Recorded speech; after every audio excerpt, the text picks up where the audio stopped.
So hello students, welcome to my YouTube channel. आज हम start करेंगे हमारा जो बायोलॉजी का एक चैप्टर है, क्लास 11th का जो चैप्टर है, 10th चैप्टर, जिसका नाम है cell cycle and cell division. So this chapter is very important for the point in the exam of NEET and also for master cadre also, for also lecturer cadre also.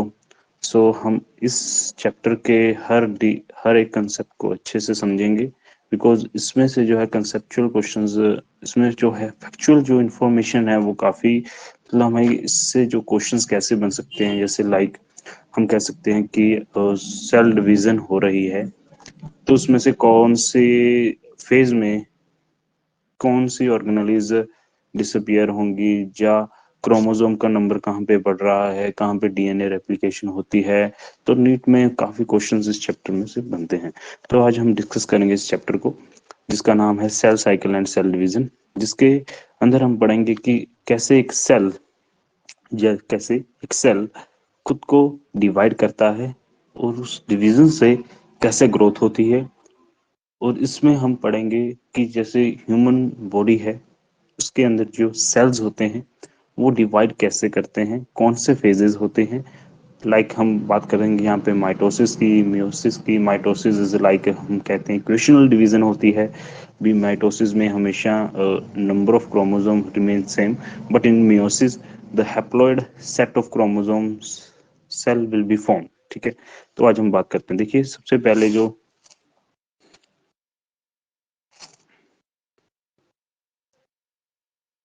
ठीक है, सबसे पहले हम जो बात करते हैं, देखिए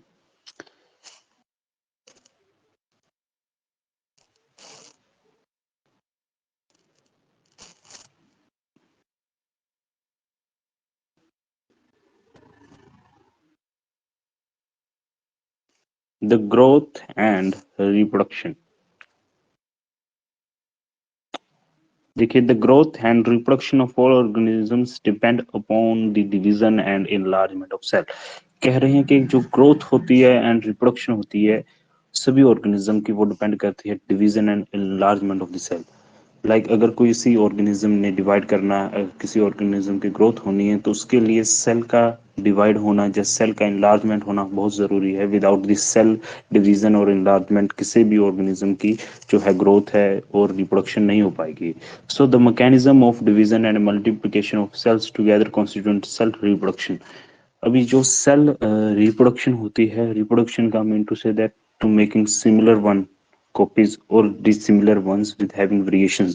तो अभी सेल की अगर रिप्रोडक्शन की बात करें तो सेल की reproduction in the mean of sense कि सेल डिवाइड करेगा खुद को, एक से दो बनेंगे, दो से चार बनेंगे, वो बात की बात है। बट जहाँ पे सेल एक्चुअली में डिवाइड करेगा, उसका जो अंदरला मटेरियल होगा, लाइक न्यूक्लियस है, लाइक नंबर ऑफ क्रोमोसोम है, लाइक साइटोप्लाज्म है, लाइक ऑर्गेनेलिज है, सभी जो है उनका जो है नंबर है वो इंक्रीज होगा।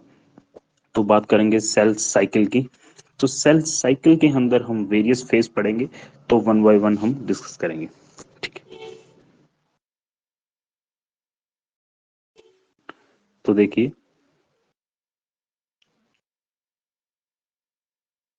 तो it is the life period of cell during which a cell synthesis, DNA replication, grows and divide into two daughter cells। क्या कह रहे हैं, मीन टू से दैट जहाँ पे कहा जा रहा है कि जो एक सेल की लाइफ पीरियड होती है, during its life period cell synthesize करता है डीएनए को, रेप्लिकेशन होती है डीएनए की, लाइक एक डीएनए की कॉपी से दूसरी डीएनए की कॉपी बनती है यहाँ पे, एंड वो ग्रो करता है, डिवाइड करता है सेल अपने लाइफ टाइम में। जैसे ह्यूमंस हैं, रिप्रोड्यूस करते हैं, यंग वंस प्रोड्यूस करते हैं, सिमिलर सेल्स भी खुद डिवाइड होता है, लेकिन during the division DNA replication होती है, क्योंकि डीएनए का जो है कौन हमारा जो जेनेटिक मटेरियल है, अगर एक सेल के पास रह गया दूसरे के पास नहीं गया तो दूसरा सेल ऑटोमेटिकली वो मर जाएगा। लेकिन जहाँ पे हमने जो सेल है, लिविंग सेल्स की बात कर रहे हैं, तो लिविंग सेल को अगर डिवाइड करना है तो उनके अंदर जेनेटिक मटेरियल भी होना चाहिए। तो सेल ग्रोथ की बात करेंगे। सेल ग्रोथ कैसे होगा, अगर उसका साइज इंक्रीज होगा, तो साइटोप्लाज्मिक कंटेंट इंक्रीज होगा। तो बात होती है cell growth is a continuous process but DNA synthesis occurs only at specific stage. देखिए कहा गया कि जो डीएनए सिंथेसिस होती है कुछ एक स्पेसिफिक पीरियड ऑफ टाइम में होती है, एक पर्टिकुलर पीरियड ऑफ टाइम में होती है। ऐसे नहीं है हर बार डीएनए सिंथेसिस होगी, हर बार डीएनए रेप्लिकेशन। जब जरूरत होगी तभी होगी, during the actual meaning of the division होगी। बट जो हमारा जो ग्रोथ है वो कंटिन्यूसली चलती रहती है। सेल्स मतलब अपना जो है सेल मास इंक्रीज करते हैं, तो वो किसी भी टाइम हो सकती है जब भी नीडेड होगी, बट डीएनए सिंथेसिस एक पर्टिकुलर टाइम में ही होगी। Duration of cell cycle varies in each organism and each cell type. देखिए जो सेल डिवीजन का जो पीरियड होता है लाइक ह्यूमंस में 24 आवर्स में होता है। ह्यूमंस में कितने टाइम का होता है? 24 hours. But in if we talk about in yeast it take around 90 hours. Okay, तो अभी हम बात करेंगे हमारा जो सेल साइकिल है वो कैसे डिवाइड हुआ है। हम इसको टू पार्ट्स में पढ़ेंगे। देखिए जो सेल साइकिल होता है ना, इसको हम टू फेजेस में पढ़ते हैं। एक माइटोसिस पढ़ेंगे इसमें जो इम्पोर्टेंट है, और एक मियोसिस पढ़ेंगे। ठीक है, अभी डिफरेंस क्या है? जो माइटोसिस होती है वो एक इक्वेशनल डिवीजन कहते हैं हम, इक्वेशनल डिवीजन होती है। Equational division mean to say that अगर parental chromosome number is 46, then its progeny the cell which it divide into another two cells, तो उसके अंदर भी उतने ही क्रोमोसोम होंगे। लाइक अगर पेरेंट में 46 है तो नेक्स्ट जो जनरेशन है, जो नेक्स्ट सेल जो उसमें डिवाइड हो रहे हैं उसके अंदर भी 46 क्रोमोसोम होंगे। लाइक इसमें अगर 46 है तो उसके अंदर भी 46 ही होंगे। ठीक है, तो दिस इज इक्वेशनल डिवीजन। तो इसे हम माइटोसिस में इंक्लूड करते हैं। But in meiosis what happen, अगर जो 46 हैं तो जो डिवाइड करेंगे दो के आगे, दो के दो, तो इसमें 23, इसमें 23, 23, 23। तो ऐसे मतलब mean to say that meiosis में हमेशा जो नंबर है वो रिड्यूस होता है, तो इसे हम रिडक्शनल डिवीजन कहते हैं। ठीक है, आई होप आपको समझ आया होगा। तो अभी बात करेंगे हम मियोसिस के अंदर क्या होता है। देखिए सॉरी माइटोसिस के अंदर, देखिए माइटोसिस को भी अभी हम कवर करेंगे। देखिए जो हमारा जो सेल फेज ऑफ साइकिल होता है इसके अंदर हमारे दो फेज होते हैं बॉडी। क्या होते हैं? दो फेजेस होते हैं। एक होती है इंटरफेस, एक होता है एम फेज। जो इंटरफेस होता है हमारे ह्यूमंस के अंदर वो होता है फॉर 23 आवर्स जी, 23 आवर्स के लिए चलता है।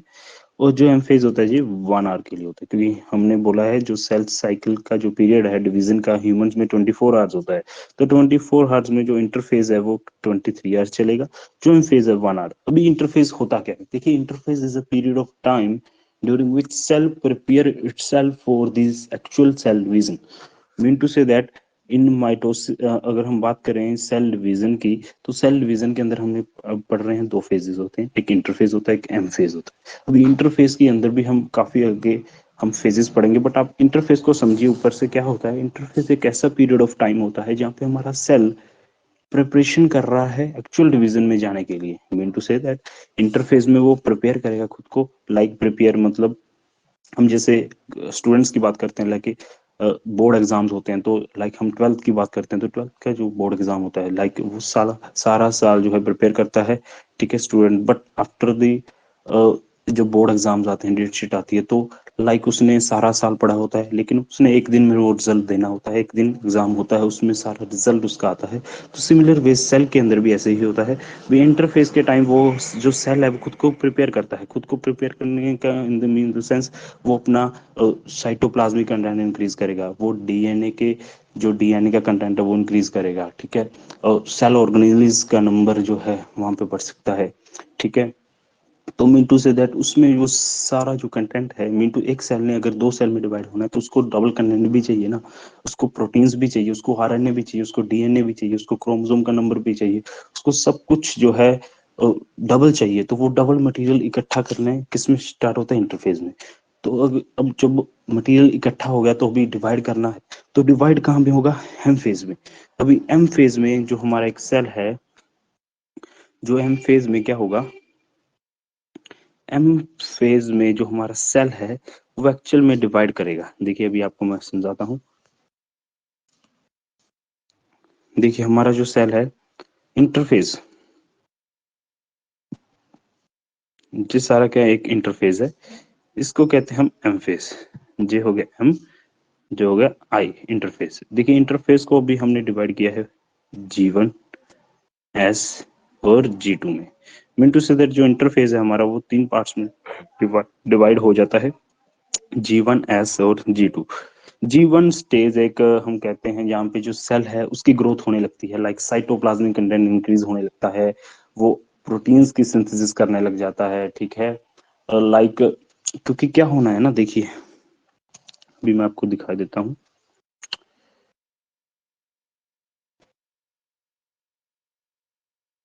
देखिए इंटरफेस यहाँ पे होती है रेस्टिंग फेज। रेस्टिंग फेज में यहाँ पे सेल डिवाइड नहीं करेगा बट वो प्रिपेयर करेगा खुद को, ठीक है। प्रिपेयर करने का मतलब देखिए it is a phase between two successive M phase. Like एक जीएम फेज आ गया, देखिए यहाँ पे सेल है, सेल का जो इंटरफेज है एक एम फेज ये, दूस देखिए यहाँ से अगर सेल स्टार्ट होता है तो एम फेज यहाँ से स्टार्ट हो गया, अभी ये इंटरफेस खत्म होगा तो दूसरा एम फेज आ गया, तो दो सक्सेसिव एम फेज के बीच जो इंटरफेस जो फेज आता है उसे कहते हैं इंटरफेज। जहाँ पे सेल ग्रोथ होती है और डीएनए सिंथेसिस होती है, ठीक है। It is last than 95 duration of the cell cycle, ठीक है। तो यहाँ पे क्या है ये हमारा 95% तक रहता है। 5% म्योसिस सॉरी माइटोसिस के लिए होता है, एमफेज के लिए होता है, और ये हमारा क्या हमने कहा था जो इंटरफेज है वो 23 आवर्स के लिए होता है, और ये एमफेज है फॉर 1 आवर होता है, ठीक है। तो अभी हम बात करेंगे इंटरफेज को, अभी डिटेल में पढ़ेंगे, इसके जो फेजेस हैं उसको हम ध्यान से देखेंगे। देखिए हमने जो पढ़ा है अभी, हमने जो इंटरफेज है उसको हमने डिवाइड किया था 3 फेज में, G1, S और G2 फेज में। अभी G1 फेज की बात करेंगे। जो G1 फेज होता है जहाँ पे जो सेल है उसका जो है कंटिन्यूस ग्रोथ होगी सेल की, ठीक है। यहाँ पे सेल मेटाबॉलिकली एक्टिव होगा, मशीनरी के लिए प्रिपेयर होगा। किसकी मशीनरी के लिए? डीएनए रेप्लिकेशन के लिए। जहाँ पे एक्चुअल डीएनए रेप्लिकेशन होगी नहीं बट स्टार्ट हो जाएगी, यहाँ पे डीएनए रेप्लिकेशन स्टार्ट हो जाएगी बट कंप्लीट कहाँ पे होगी?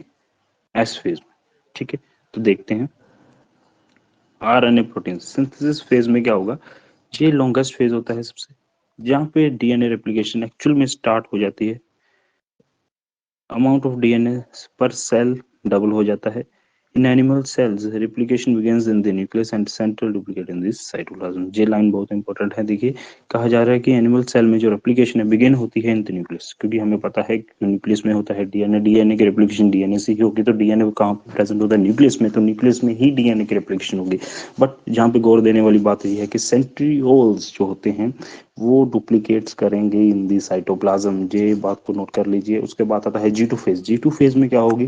देखिए यहाँ पे सेल की ग्रोथ होगी, प्रोटीन्स बने, साइटोप्लाज्म का नंबर कंटेंट इंक्रीज हुआ, मेटाबॉलिकली एक्टिव है, ठीक है, ग्रोथ हो रही है सेल की। सिंथेटिक फेज में सिंथेसिस होगी, डीएनए रेप्लिकेशन होगी, ठीक है।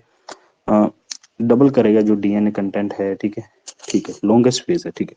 उसके बाद G2 फेज का होता है, मतलब G2 फेज अभी इसको भी हम कहते हैं ग्रोथ फेज होगा। ये ग्रोथ फेज था, अभी ये ग्रोथ फेज है, इसमें सिंथेसिस होगी हैश फेज में, ठीक। तो इसमें क्या होगा? ये सेकंड ग्रोथ फेज आ गया, इसमें आरएनए प्रोटीन की सिंथेसिस होगी और cell is prepared for mitosis. अभी देखिए इसमें फिर ग्रोथ आ गई। क्यों ग्रोथ आ गई? क्योंकि देखिए इसमें ग्रोथ हो रही थी, G1 में ग्रोथ होके सिंथेसिस कर रहा था, ठीक है, डीएनए रेप्लिकेशन होती। अभी फिर G2 में क्या होगी? ग्रोथ होगी, सिंथेसिस करेगा मटेरियल्स की, है ना। तो अभी इसमें प्रेपरेशन कंप्लीट होगी इस इंटरफेज में। ये इंटरफेज है ना हमारा, इसमें जो सेल कंप्लीटली डिवाइड करके अभी हो जाएगा एम फेज में, ठीक है। तो हम एम फेज को नेक्स्ट लेक्चर में स्टार्ट करेंगे। टिल देन आई होप आपको ये समझ आया होगा lecture. So thank you very much.